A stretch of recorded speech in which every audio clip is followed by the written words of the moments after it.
today's live chat. I am currently in eastern Poland, and I have been doing a little tour related to Police Battalion 101, and to visit some of the places which are mentioned in the book by Christopher Browning. Now, just to make one or two points clear initially, that this is obviously, it's a live, so you can ask things, it doesn't have to be related to what I'm actually talking about.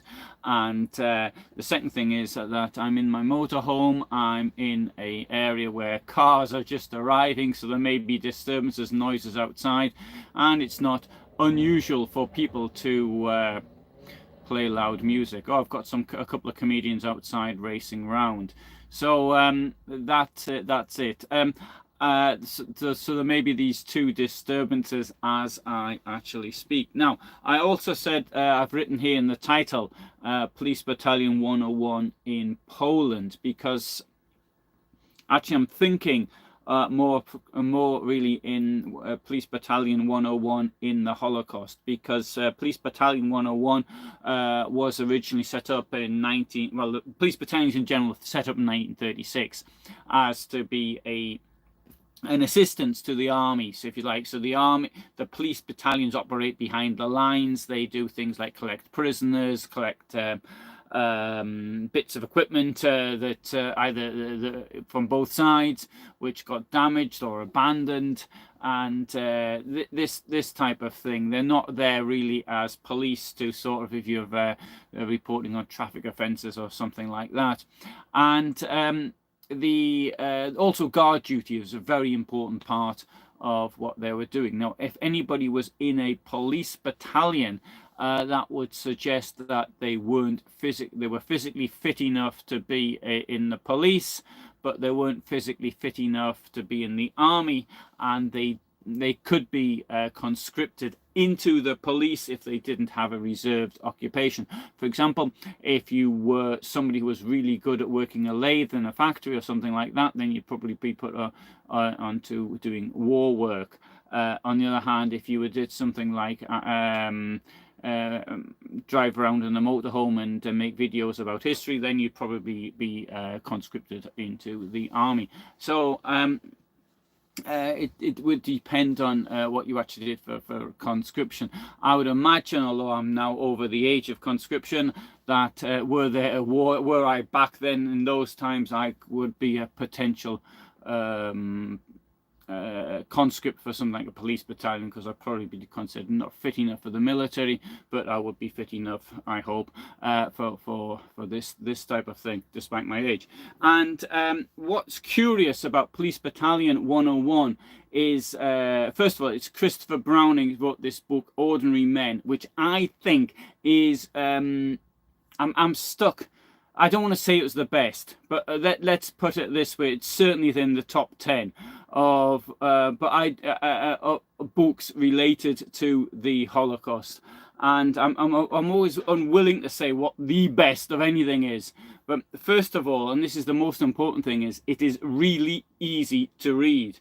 And whereas Daniel Goldhagen, who wrote Hitler's Willing Executioners in 1996, 4 years after the Christopher Browning book came out, I think that Daniel Goldhagen as a writer is he's not as easy to read. I'm not suggesting he's not easy to read, but Christopher Browning is uniquely easy to read. It's very easy to and to absorb what he's actually writing about. His research, he says he found something in Ludwigsburg of Police Battalion 101 in what they were up to in Poland. And it was this that, and the unusual thing about this is that the rosters were still in existence. Now, for most, it's highly unusual to find complete rosters. It's not completely unusual, because I mean I've seen them myself when I've used in the archives. For example, I mean when I went through the personnel records in Stutthof archive, for example, in 1993, 32 years ago, so that is that was what was unusual about this case. And another thing is, because of the age of the people, the average age was 39, and because of their largely because of the social origins, they came from comparatively poor backgrounds. They were all still in the same place, and they didn't move around. And so this meant that they were relatively easy to find after the war. And not only that, they were relatively happy to talk. Now, the thing is this, though, that what he found then is actually backed up by other evidence. There is, as far as massacres are concerned, there's eyewitnesses from what happened, and which actually records the same thing. There's evidence in the Polish archives, in Siedlce. There was a trial of Major Trapp, who was the commander of that, and so this is there. And not only that, to this trial there were a number of witnesses which were called, and this actually throws more light. And Christopher Browning didn't have access to these things. I've actually now looked at it, so there's sort of things there which can be added to. Now, so to put this now in context, I've been doing this little trip now by myself, and what I would like to do is now just to discuss what they did in Poland in 1942 in three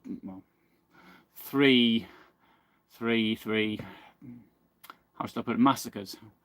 3 massacres, one of which incidentally didn't take place. The massacre for which he starts off his book, and which is for best known, is in a place called Yoseph Bilgari.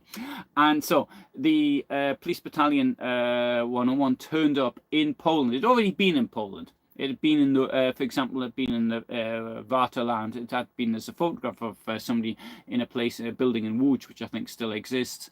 And they had been possibly even guarding the Łódź ghetto, amongst other things. They had been one of these units which had forced people to, when they kicked the Polish population out of their homes, and they brought in these German immigrants or settlers. I don't know what the right word is, because they themselves had been kicked out of their, they're more or less forced to leave where they were in the Soviet Union. And so they had been taken over. These farms were from Poles who had been kicked off them, and kicked. I don't know, that's not the right word actually. Kicked out. It's like it happens in a nightclub when you drink too much. They had been forced. They had had their property stolen from them, and they'd been forced to go somewhere else, destitute. That's what really happened to them. So they turned up in Poland. Now, it is my opinion that when they did turn up in Poland, it was quite clear what they were going to be doing, although they clearly didn't actually know this themselves. This was actually information which was given to them too late. Now, in 1942, Odilo Globocnik was utterly determined to murder all the Jews in his area, which is the Lublin region. And so 3 camps were set up for murdering people, 2 of which were in the Lublin region. So that is Sobibor and Bełżec. But it seems that the way of moving people to these camps was by rail. But one thing they didn't do was to check that one of the lines would be open. And so if Bełżec on a main line, it was not any longer. Bełżec was the last station in the Austro-Hungarian Empire, and there's big engine sheds there. And the first time I went there was plenty of railway lines still there, still in existence. I don't know what the situation is like now. Sobibor, on the other hand, is literally in the middle of nowhere. And for building a death camp which meant to be a secret, well, that was a good location, whereas Bełżec was bang on the main line between Lublin and Lwów.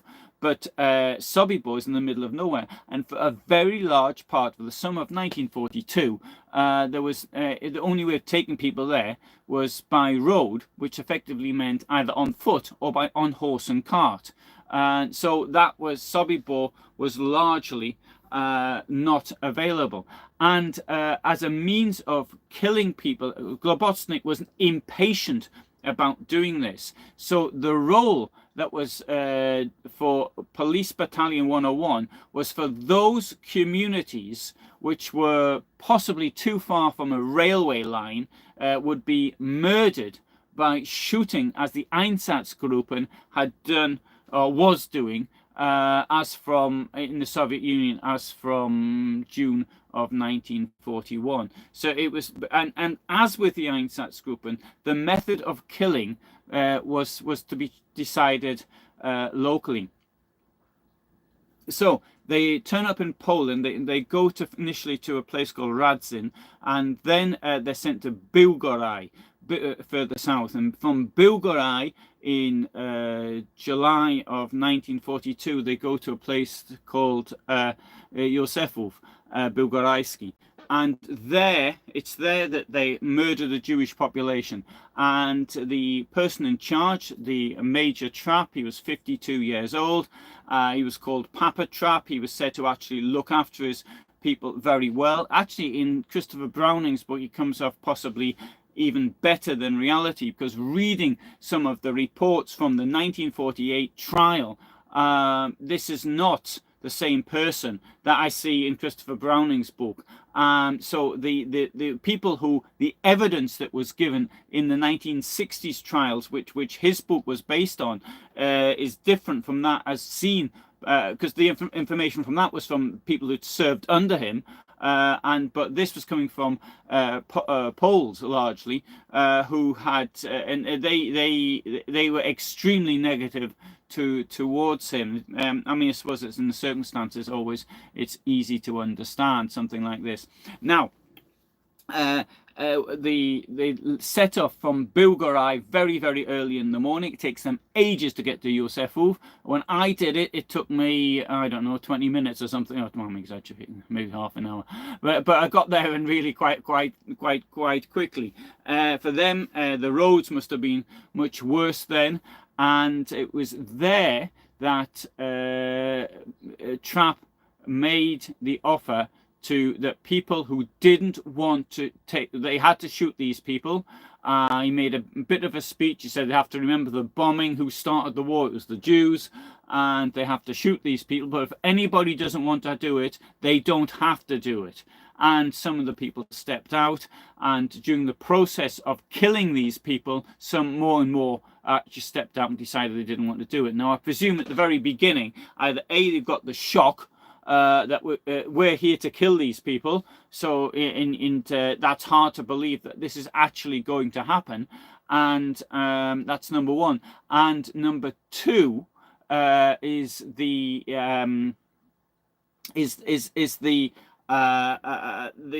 thing that when you realize it is happening and you're taking part of it, then they would pull out. And another thing which was particularly difficult there for the murderers, and possibly even more difficult for the victims, was that the murderers would pair off with a victim, and then they would go into the forest. One of the officers, a Lieutenant Vorlauf, would direct them to a spot. They'd go in there, the victim would lie down, and then the doctor had previously shown how to do to murder people, how to shoot them so that the person dies immediately. And there's a place where the bayonet's put slightly between the and up from the shoulder blades, obviously taking the angle of shooting into the hat so that the bullet goes into the space of the skull and kills the victim immediately. Now, the shooting of the population, the Jewish population, well, first of all, they had to round them up, and after rounding them up, some of the men were sent off elsewhere, but they could clearly hear the shooting, and they knew that their families had been murdered, and I think also the people who were waiting to be killed could hear they must have realized what was happening, although they didn't see their families, their villagers, fellow villagers, the dead bodies. But this was all to change. Now, it's clearly that somebody had a good think about this, probably trap. Maybe he reported it to his superior. Well, who he got his orders from, don't know. I don't suppose it came directly from Globocnik, but Globocnik would have told somebody else to tell him. But clearly they thought about it, because we come to the next place they're going to commit the massacre, and that is a place called Alexandrów. Alexandrów was noted, was said to be the longest village in Poland. I drove through it. I didn't think it was the longest village in Poland, in my opinion, but anyway, that's they were sent there. The Jews were rounded up. But then, after holding them for maybe a couple of hours, they allowed them to go.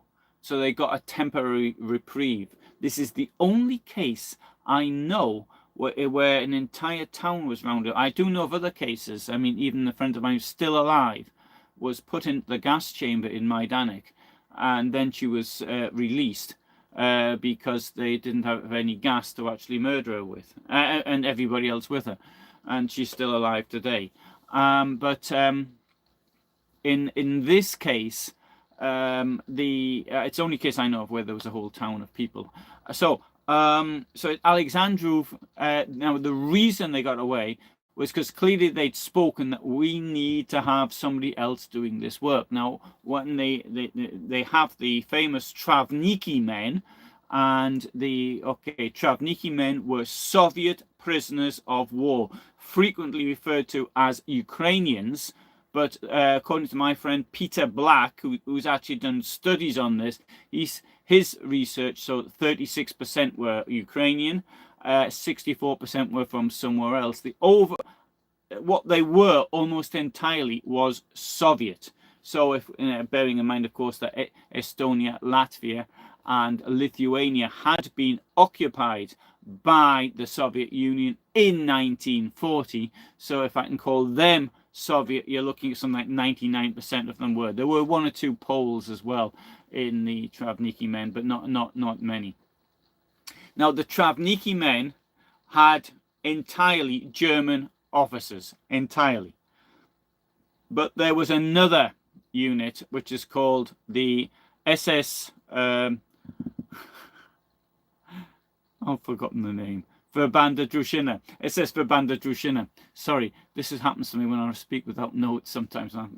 That's how I forgot Rudolf Hess's name a couple of videos ago.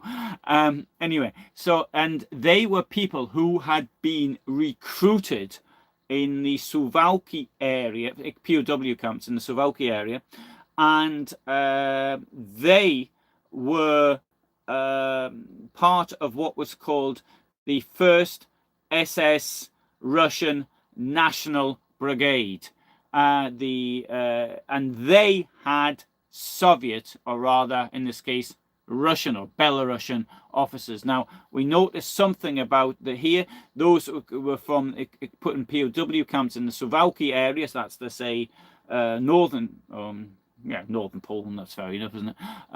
They were captured in areas presumably in northern Belarus and Russia, or maybe in the Baltic states, and whereas those from Travniki, they were taken from Ukraine. So there's clearly that's where these people ended up.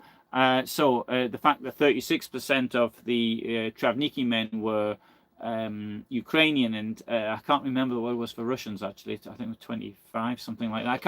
I can't remember off the top of my head. And but that's logical from where they were actually captured. So they were waiting for these Soviets, renegade Soviets, to actually turn up and do the murder, but they didn't turn up. So that's where the people at Alexandrów got a temporary reprieve. It was only a temporary reprieve, but according to the reports that we can see in what the people of the police battalion actually reported later, that they were extremely grateful, and they were sort of kissing the feet of their would-be murderers for letting them go. And then the police battalion 101 was moved to a place called Łomazy. Now, Łomazy is located today approximately, what, 30 kilometers to the southwest of Terezpol, where the border is with Belarus. I'm trying to. Oh, Biała Podlaska, yeah, but what, 20 kilometers south of Biała Podlaska, something along those lines. I was in Łomazy yesterday and the day before. I'm now in a place called Siemiatyce, and at Łomazy, what I found is why I decided to do this today was that because this massacre of Łomazy of the 18th of August 1942 is extremely well recorded in Christopher Browning's book, and I possibly of any massacre other than maybe Baba Yar, I possibly know more about it than anything else. And actually being in, oh, we're back. Right, anyone here? Yes, good. Yeah, all right, look, I think we're back. Sorry, okay, we're back. We've lost 8 people, but we're back. These things have got to be expected. When I did actually check this on SpeedNet yesterday when I was in Łomazy, and so this is really just about in the middle of nowhere. The internet speed, the upload speed was 3 times the average for Poland. In this village, I can't explain. Maybe it had some transmitter nearby. I don't know. But anyway, so I went to Łomazy and I stayed in this what had been. I parked my vehicle. Sorry.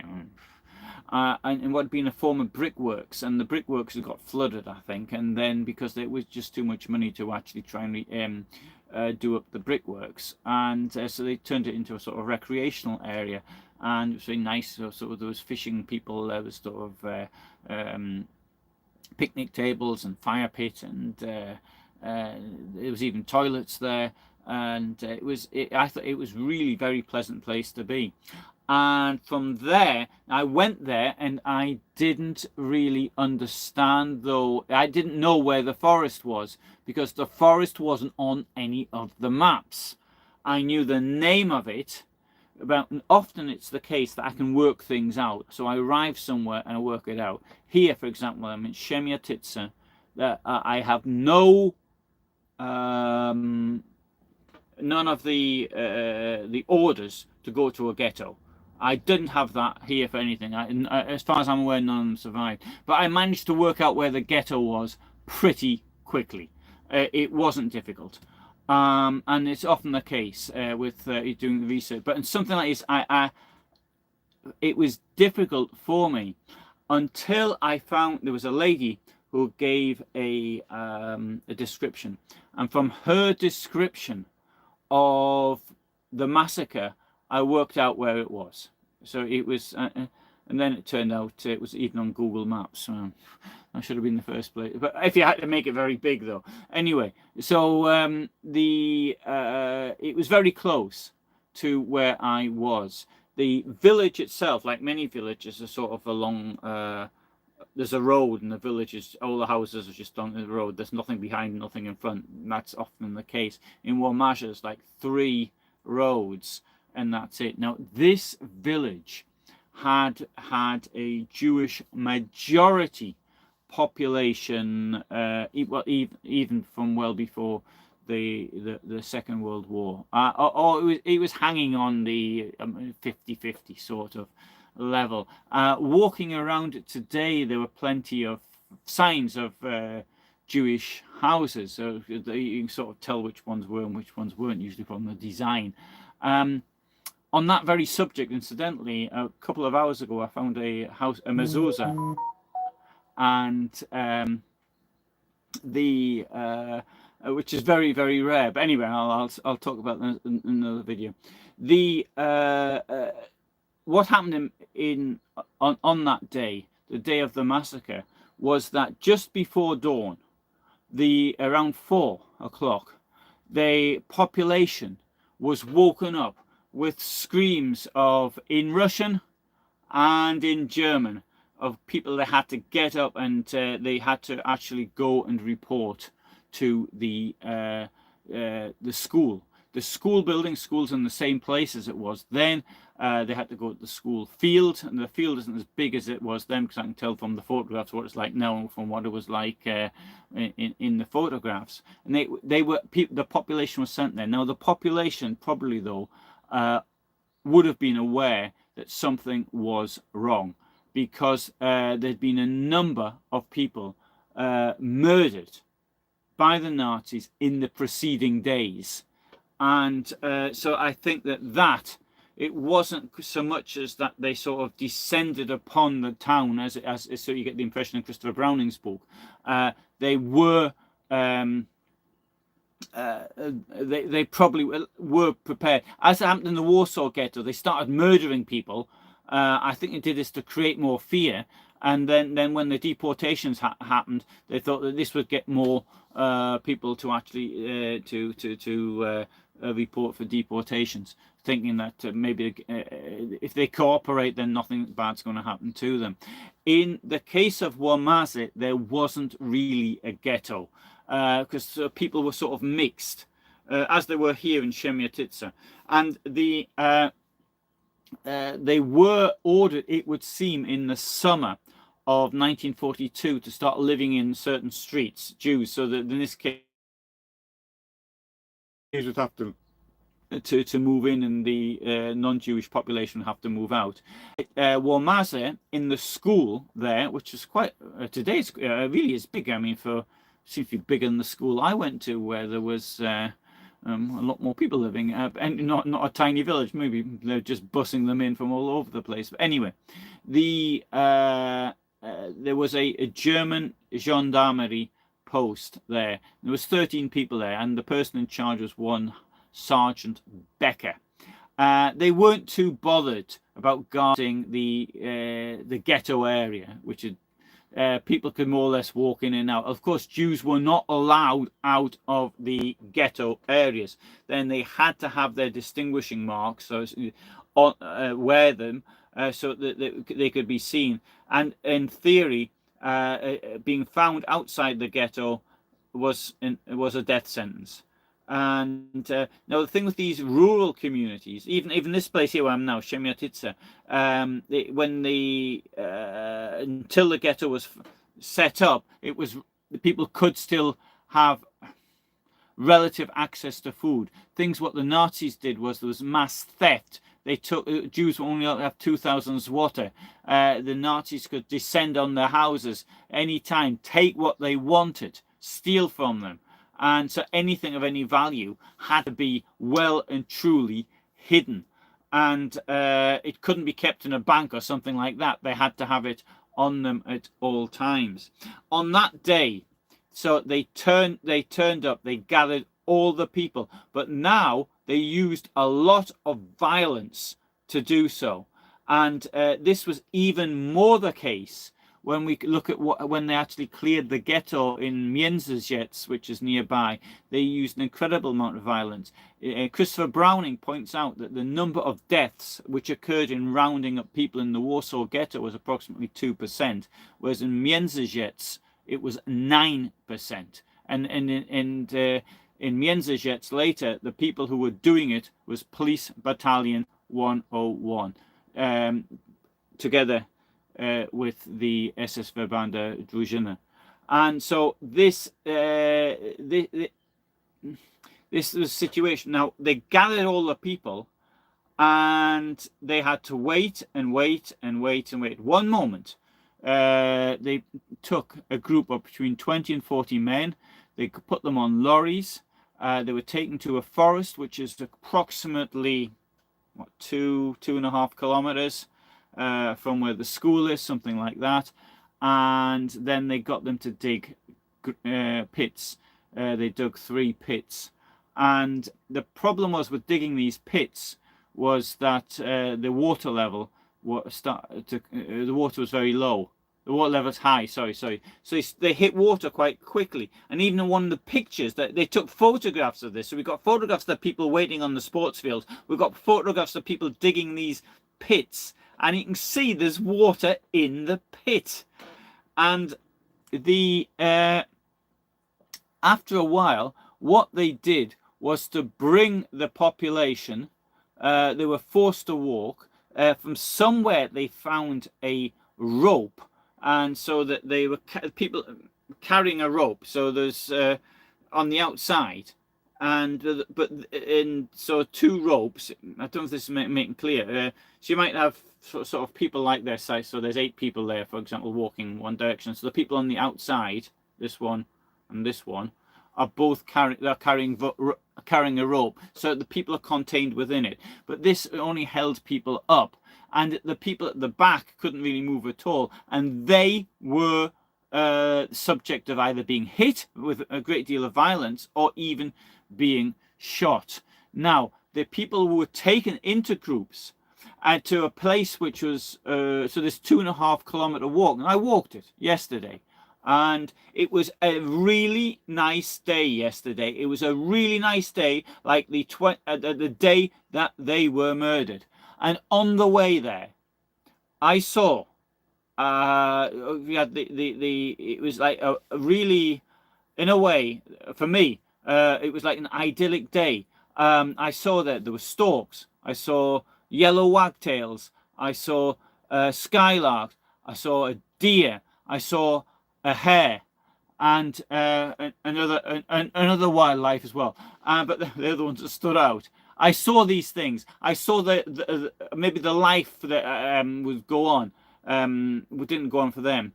They would have walked out of the village, past the Jewish cemetery, which I also was in, and then through the fields into the forest.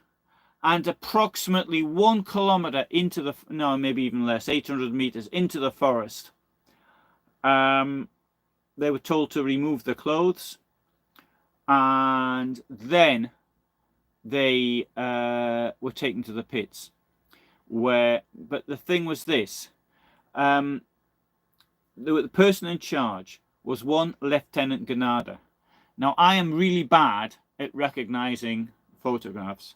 But in the photograph that I used for the avatar for this, which comes from the Holocaust Museum in Washington, the person at the front is on our left, if you like, sort of the right of the picture, but our left. He's got his eyes sort of sticking out, look like without the glasses. And I think that's Lieutenant Grenada. That's them celebrating, it's a Christmas booze up, I think, in 1940. I think that's Grenada. I don't know, but I think it's him. And if anybody knows anything can recognize police uniforms and ranks and things from the time, then please make a comment. He, who at Józefów hadn't shown any particular, he'd got on with it in a sort of a professional way, but he hadn't shown any signs of sadism or anything like that. He showed extreme sadism. He found 25 old men with beards. He told them to take the clothes. They were ordered to take their clothes off, and to appear at the pit, to get down on their hands and knees. And then he shouted, "Where are my NCOs? Haven't you got any clubs yet?" So they go into the forest, get something resembling, thick branches. What do you call it? Whatever. Forgotten the name now. Anyway, and he used them to beat these people, absolutely unnecessarily. But it's a torture before death. And the pits, or the number one pit, the main pit, it had been built so you've got 3 walls on 3 sides with sort of a step going in. But these Russians, the Hilfswillinge, the Hiwi, which, as Christopher Brown describes them, they were drunk. Indeed, they only started bringing people to the pits once they'd finished eating and drinking. And so they started shooting even before the people got to the pit. The result was this, is that they couldn't get into the pit because there was already dead people on top of it. So then they had to order people to start getting rid of these people. But there was water in the pit.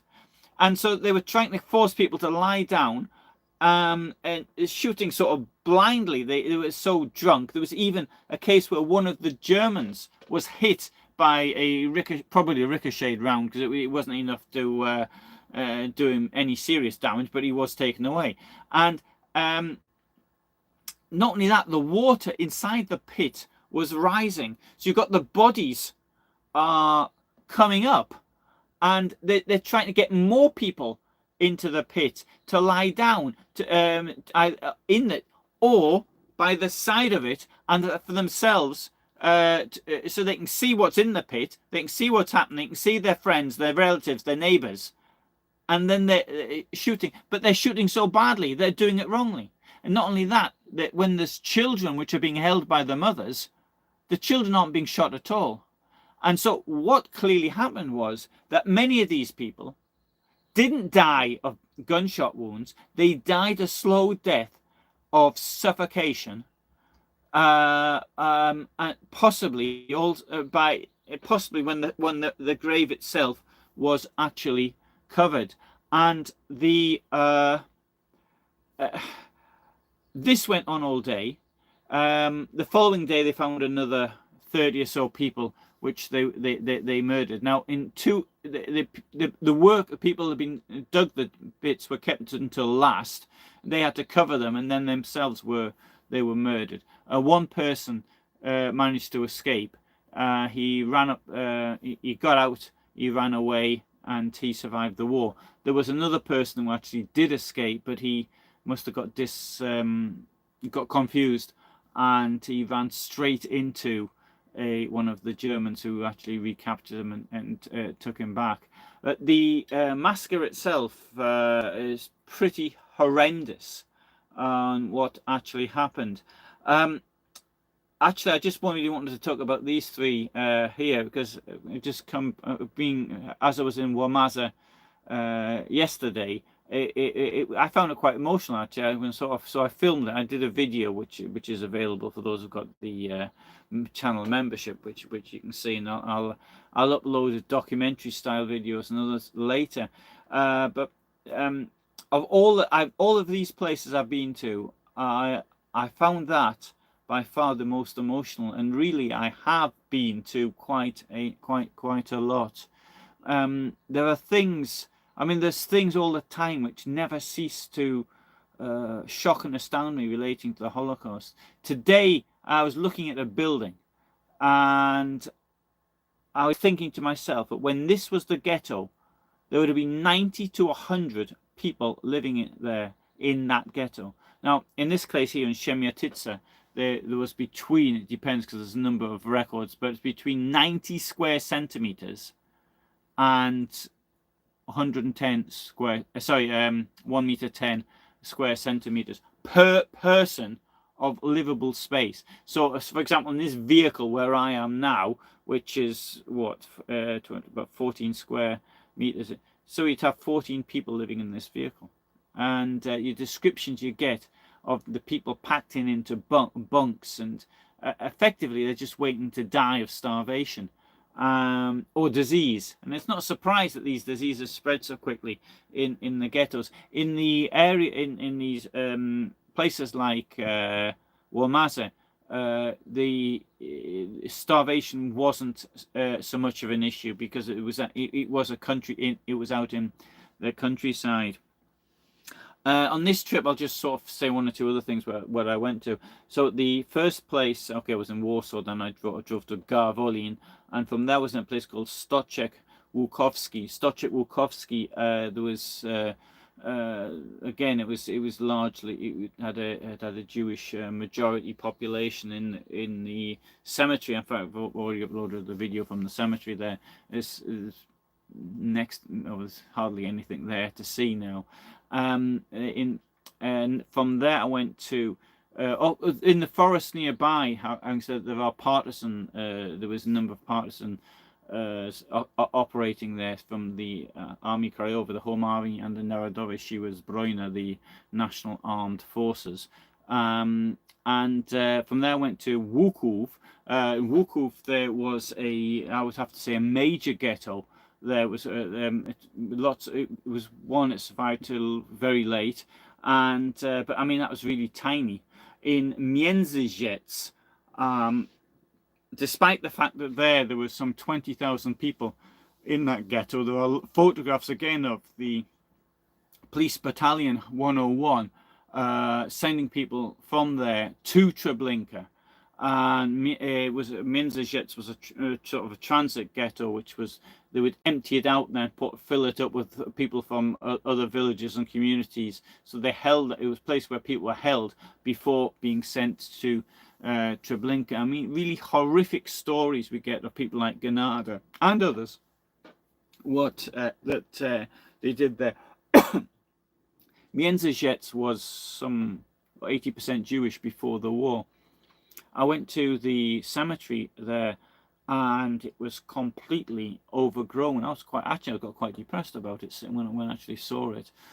And it was a place I'd wanted to go to to sort of explore a bit for some time. But you can see the main square. You can still see in the photographs that were taken in 1943. It's the same. There's one or two houses which are different, but it's more or less the same.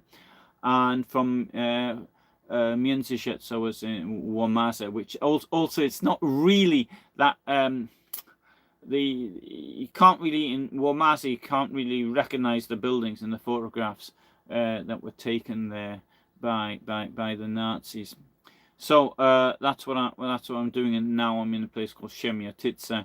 In Przemiatyce, I found this record of a planned uprising in the ghetto here, but now having gone through all the memorial book, and I've gone through records of people who survived, and I think there was willingness to start a revolt here, but the ghetto here is incredibly small for the amount of people who are actually in it. Really small. When you walk around the streets, you really can get a feeling for it, and you're thinking that how many thousands of people are in this ghetto, and an area which today may house, I don't know, 400 or 500 people, if that. No, it can't be even that. 200, 300 maybe, I don't know. And bear in mind that people are living in better conditions. They've, you can go up. Then they weren't. They were living in wooden houses. And that was, I mean, that really is quite horrific. I did hear though the cemetery here, the Jewish cemetery, although it was devastated, it's got these trees in it, and it's well and truly overgrown. But it looks really quite. I thought it looked really attractive. It sort of really, it sort of appealed to me the way it was. Anyway, good. Okay, well, thanks very much for listening. I'm sorry that the internet went down. Nothing I can do about the internet going down. If it goes down, it goes down. And no matter how much one prepares, including looking at speed test or speed, whatever it's called, speed test. Anyway, thanks for being with me here today. That was, for me, it was really quite emotional having done this. Oh, sorry, I haven't looked at the comments yet. Sorry. Can I read you your comments before I've got a new computer as well. So hello Craig, hello Mike, hello Rowan, and Ben, and Ian, and Jason. Jason said, Browning's book is excellent, very much easy to read. I also think that Dr. Tim Schneider's book called Bloodlands is another in the field. Yes, I've got Bloodlands as well. Sorry, yes, I ought to. Tim Schneider, he's really good as well. Yeah, I agree with that. And Jason further writes, I'll never be able to get the stories of the Holodomor famine that Dr. Schneider relates in Bloodlands out of my head. Staggering, heart-rending things of these people went through. Crazy. Yeah, actually, on the Holodomor, I did an interview with Arkady Weispapier, who's no longer with us, but I interviewed him in Warsaw in 2008, and he was he was escaped from Sobibor, but he was he recalled a little bit what the Holodomor was actually like. But everybody I've spoken to about this at this time, and the horrendous. I just don't have words for this. But this, I mean, this in this case, it was the system.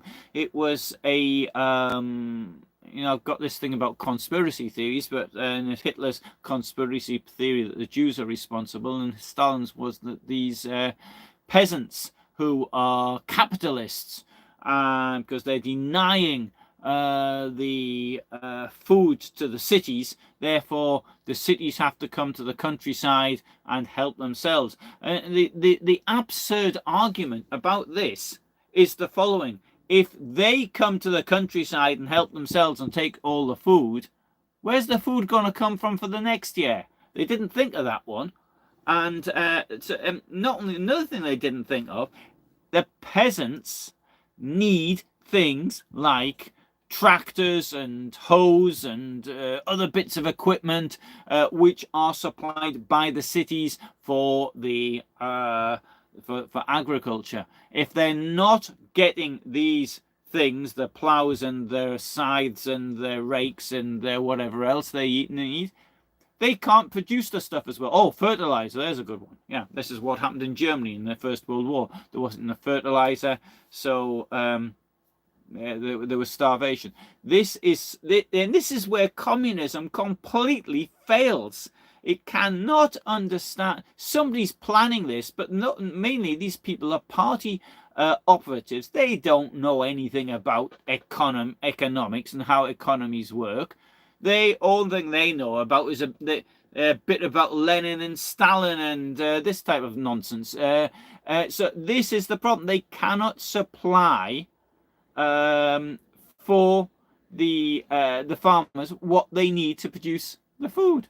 Anyway, that's on that subject. Actually, Anne Applebaum's book as well on the Holodomor, another one I've got. So hello John in Tacoma, and Jason says, furthermore, Browning's book highlights to me that the men involved in the shooting could opt out, and that some did, with no real consequences for the individual, were told as much by their officers beforehand. Yes, there is no record of anyone that I know of ever being punished for not killing, that I know of. There is something in German law which I tried reading actually called, but I didn't really understand it. It was a bit legal for me. But putative distress, I think the best is in English. And with putative distress, it's this: is I must do something, because if I don't do it, then I believe that something bad could happen to me. And that was claimed in some trials in Germany, but not always. So this is there was that. What would get somebody in big trouble, including the death penalty, is if you try to persuade others not to do it, because in the Third Reich there was a law which I think can be best called the weakening of morale. And actually that is the person who actually wrote that, if I remember rightly, was Fry. So if you do anything to weaken the fighting strength like that, this is what the White Rose people were accused of. And so that was sorry, I could put more light in here. Oh, it doesn't help, does it? I don't really want to put the light on because I've got everything open at the front. Good. Sorry, one of the questions now. So hello, Mohammed. There's me saying the internet's not working. Right, and Jason says, any Germans or German-led participants in the shooting were there voluntarily and not coerced or ordered to do it, makes the following orders defense even less valid than already was. Yes. Yeah. Furthermore, it needs to be pointed out that every German soldier had in their paybook the effect of committing these crimes is beneath the honor and decency of the German soldier. I think it was referring to mistreatment of prisoners of war and civilian population. So that was in the pay book, which presumably they did look at from time to time. Right, so hello Hans. Hans writes, I've always been baffled by the fact that the battalion was from Hamburg, a super sophisticated cosmopolitan and northern city, seemingly so far from prejudice and simplistic nationalism. Well, I think Hans, if I recall correctly, you are from Germany. If I recall correctly, live in Putney or something, if I recall correctly. And yes, yeah, maybe it mightn't have been that way then, but in Hamburg there had been, it was known as being a communist city. Denmark, sorry, yeah, sorry. Well, sorry, Thompson, I should have read your name, shouldn't I? Yeah, sorry. I do wonder if the career furthering aspects of their activities were a dominant driver, basically a way to get ahead. Well, I think that was the case in some of them, those that went back into the police after the war. Lieutenant Vorlauf, was he was head of the traffic department in Hamburg police until I think it was 1955. Gnade was killed because the police battalion, after it was pretty good at sort of fighting Jews that had no weapons to fight back with, who had been already terrorized, but it wasn't so good when it came to fighting partisans with guns. And Gnade was killed, I think, in 1944, though it's not clear to me when that actually happened. Major Trapp was he was taken prisoner. The way that actually they caught them was because the wife of somebody who I will reveal the name of, but because Christopher Browning couldn't, I've got his real name. The wife of this person, she found out that he'd raped somebody in Poland, and she wasn't very pleased about this, and she went to the police and said, the German police, and said he's very violent, and so maybe this was get her own back. She reported him, and he was captured. He then from that they got 3 others, one of whom was Trapp and the Hamburg police, and then they were all extradited to Poland.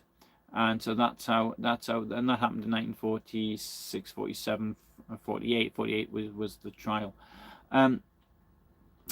So their careers didn't actually progress after the war, but it has to be borne in mind, of course, that the people who are going to be investigating would be from Hamburg, logically. When the investigations did take place in the 1960s, they used outside people to stop any information that might, from the Hamburg police, actually giving away their fellow workers. And I think that stands to reason. I think most of us wouldn't want to give away our fellow workers in any case. Anyway.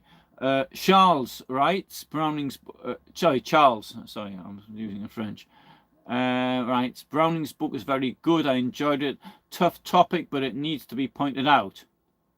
Hans says, I had no idea that there'd been a ghetto in Chemyatidze. It comes across as a solidly Catholic Polish countryside town nowadays.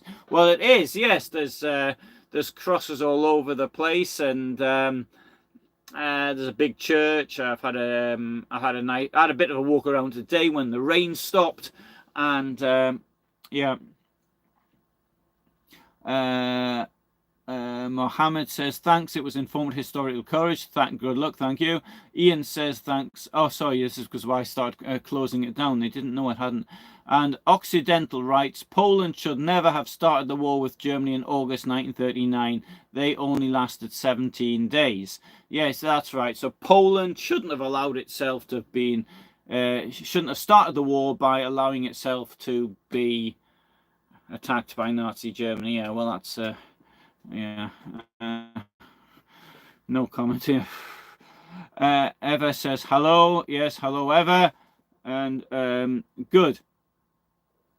Oh, yes, Hans does point out that Thompson can also be a northern German last name, in fairness. Yes, that's true. Actually, I did look up last week. I was interested in the state of the border. What was the legal definition of the border between Denmark and Germany in 1864. And Anyway, good. Never mind that for another time. Thanks so much for being with me today, and sorry for the things that went wrong. Those that went away quickly, well, they missed out on the end. If I've got a reasonable internet speed, I'll do another one tomorrow. I'm heading north.